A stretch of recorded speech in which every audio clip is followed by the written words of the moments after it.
Business news now. Ari Rabinovitch joins us. Happy Monday, Ari. Happy Monday to you, Sin. Okay, we're finally seeing some relief when it comes to world oil prices. What's going on there? What's changed? Well, it's really since these developments over the weekend out of the Middle East, Cynthia, and the price for oil is really tied to any sort of update that we hear from that region because it's so, well, it makes up about a third of the world's oil supply, right? So over the weekend, Israel attacked Iran, and that was in its retaliation for that missile barrage back on October 1st by striking several military targets, but avoided that of oil, energy facilities, including its nuclear infrastructure. So it's coming as a bit of relief for global oil investors, but again, it's not clear if this is the end of the escalations, but any sort of update like this is going to affect the price for oil, which today fell more than 5%. That's quite substantial, Cynthia, and it could, in theory, lead to lower prices at the gas pumps in the coming days. But with updates about the Middle East very unpredictable,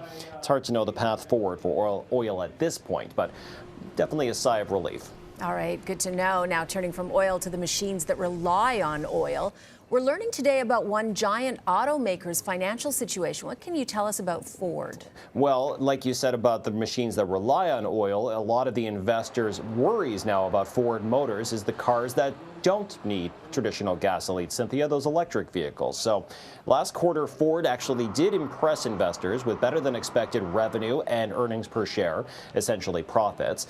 But there was the Ford guidance about electric vehicle sales, and it all had to do with the lowered expectations for profits next quarter. And they said it has a lot to do with how the company has been adjusting their strategy for electric vehicle demand, because they're reporting that it is still somewhat slow.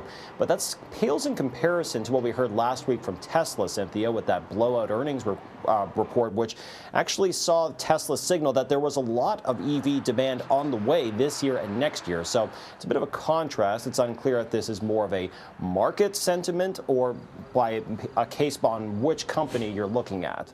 All right, finally, question of the day for you, Ari. Does McDonald's deserve a break today?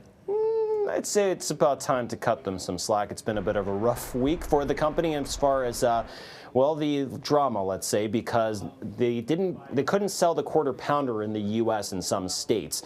And that was after that E. coli outbreak, actually, that led to about 75 sicknesses reported and even one reported death in Colorado, to be specific. So McDonald's had to pull the quarter pounder from shelves until they could figure out what the source of the E. coli was.